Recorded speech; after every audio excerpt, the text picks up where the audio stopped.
ने क्यों किया अपनी ही पुत्री से विवाह। मित्रों, आप सभी ने भी यह पढ़ा या सुना होगा कि परमपिता ब्रह्मा जी ने अपनी पुत्री सावित्री अर्थात सरस्वती से ही विवाह किया था। किंतु हिंदू धर्म का मानने वाले अधिकतर लोग कथा को झूठा ही मानते हैं। लेकिन आपको ये जानकर आश्चर्य होगा कि इस कथा से संबंधित एक तथ्य वर्णन मत्स्य पुराण में मिलता है, जिसमें ये बताया गया है कि आखिर ब्रह्मा जी को अपनी ही पुत्री से विवाह कर उससे संबंध बनाने का दोषी क्यों नहीं माना जाता। तो आइए मिलकर जानते हैं कि आखिर ब्रह्मा जी को पुत्री गमन का दोषी क्यों नहीं माना जाता। तो नमस्कार दोस्तों, और स्वागत है आप सभी का मेरे YouTube चैनल शिव परिवार में। मत्स्य पुराण के चौथे अध्याय में एक वर्णित कथा के अनुसार एक दिन जब मनु ने भगवान विष्णु के मत्स्य अवतार से पूछा कि हे भगवान, जब कोई मनुष्य किसी दूसरी स्त्री के साथ व्यभिचार या दुष्कर्म करता है तो उसे दोषी मान लिया जाता है, किंतु मुझे ये समझ नहीं आ रहा कि परम पिता ब्रह्मा जी ने अपनी पुत्री के साथ व्यभिचार जैसा निंदक कार्य किया तो भी उन्हें पूरी दृष्टि दोषी नहीं मानती। कृपया इस के पीछे के रहस्य के बारे में राजा के मुख से ऐसी बातें सुनकर भगवान मत्स्य मुस्कुराते हुए बोले, हे राजन, ये तो आप भी जानते हैं कि वर्तमान जगत की आधी सृष्टि रजोगुणमयी आधार पर थी, जिसमें शरीर और इंद्रियों का संबंध अप्रकार यानी ना देखने योग्य रहता था। इसके अलावा ये सृष्टि अपने अंदर दिव्य तेजोमयी गमन, दिव्य ज्ञान भी छिपाए हुए है, जिसे पिंडों से बना शरीर अपनी आंखों से नहीं देख सकता। हे राजन, जिस प्रकार सर्पों का नाग एक सर्प और आकाश का मार्ग पक्षी गण एक ही जान सकते हैं, ठीक उसी प्रकार इन दिव्य मार्गों को केवल दिव्य गुण वाले ही जान सकते हैं।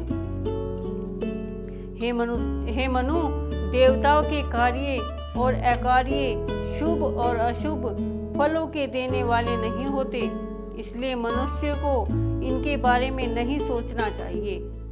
भगवान मत्स्य की बातें सुनकर राजा मनु ने दोनों हाथ जोड़ते हुए एक बार पुनः पूछा, परंतु हे भगवान, आपकी इन बातों से ब्रह्मा जी निर्दोष कैसे हुए, ये मुझे समझ में नहीं आया। तब भगवान मत्स्य मुस्कुराते हुए बोले, हे राजन, इन सब के अलावा ब्रह्मा जी दोषी न होने का कारण ये भी है कि जिस तरह ब्रह्मा जी सभी वेदों के अध्यक्ष हैं, उसी तरह गाय के अर्थात सरस्वती भी उनकी अंग स्वरूप कही जाती है। इस रहस्य को जानने वाले पंडित लोग उनकी इस अमूर्त और मूर्तिमान दोनों कहते हैं। उनका मिथुन को ये पारस्परिक संबंध इतना अटूट है कि जहाँ पर ब्रह्मा निवास करते हैं वहाँ पर सरस्वती जी भी विद्यमान रहती हैं, और जहाँ जहाँ सरस्वती निवास करती है वहाँ वहाँ ब्रह्मा जी भी निवास करते हैं। ठीक उसी प्रकार जिस प्रकार छाया बिना धूप के कहीं पर दिखाई नहीं देती, उसी प्रकार गायत्री भी ब्रह्मा का सानिध्य नहीं छोड़ती। हे राजन, ब्रह्मा जी के वेदों के अधिकारी माने गए हैं और सरस्वती पर उनका पूर्ण अधिकार है, अतः सावित्री के साथ गमन करने में उन्हें कोई अपराध नहीं लगता। परंतु इस तरह दोष होते हुए भी ब्रह्मा जी सावित्री के साथ गमन करने के पश्चात अत्यधिक लज्जित हुए और इस कार्य का उत्तरदायी कामदेव को समझकर उन्हें शाप दे दिया। ब्रह्मा जी ने कामदेव से कहा, तूने पराजित करने की इच्छा से मेरे मन को अपने वाणों से मुक्त कर दिया, तो शीघ्र ही तुम्हारे इस शरीर को देवताओं के देव महादेव जला देंगे।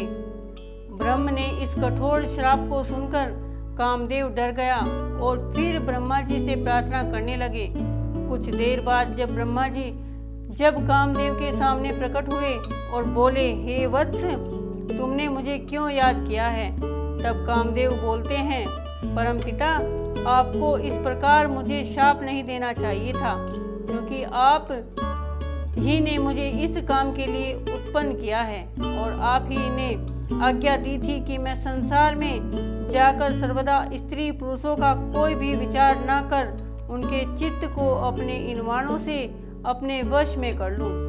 इसलिए मैं निरपराध हूँ और आपने इसका विचार न कर मुझे इतना भयंकर श्राप दे डाला। इसके बाद कामदेव ब्रह्मा जी से इस श्राप से मुक्त पाने का उपाय पूछते हुए बोले, हे प्रभु, कोई ऐसा उपाय बताइए जिससे पुनः मैं इस शरीर को प्राप्त कर सकूं। तब ब्रह्मा जी बोले, हे वत्स, कामदेव, मैंने जो तुम्हें शाप दिया है उसे वापस तो नहीं ले सकता, परंतु तुम्हें एक वरदान देता हूँ जिससे तुम पुनः इस शरीर को प्राप्त कर सकोगे। हे वत्स, आज से कई वर्ष बाद जब द्वापर युग में श्री विष्णु कृष्ण के रूप में अवतरित होंगे, तब तुम उसी यदुवंश में श्री कृष्ण के घर उनके पुत्र के रूप में उत्पन्न होगे। इसके बाद द्वारिका में जन्म लेकर संपूर्ण भोग विलास को भोग कर अगले जन्म में तुम भरत के वश में राजा वत्स के पुत्र होगे और फिर प्रलय काल तक विद्याधारी के अध्यक्ष हो धर्म पूर्वक सभी सुखों को भोग कर मेरे समीप आओगे। धर्म के इस प्रकार श्राप और वरदान पाकर कामदेव दुखी और आनंद दोनों हुए और जैसे आए थे वैसे ही चले गए। इधर ब्रह्मा जी भी अपने लोक को लौट गए। तो मित्रों, उम्मीद करती हूँ कि आपको ये बात समझ में आ गई होगी कि आखिरी ब्रह्मा जी पुत्री गमन का दोषी क्यों नहीं माना जाता।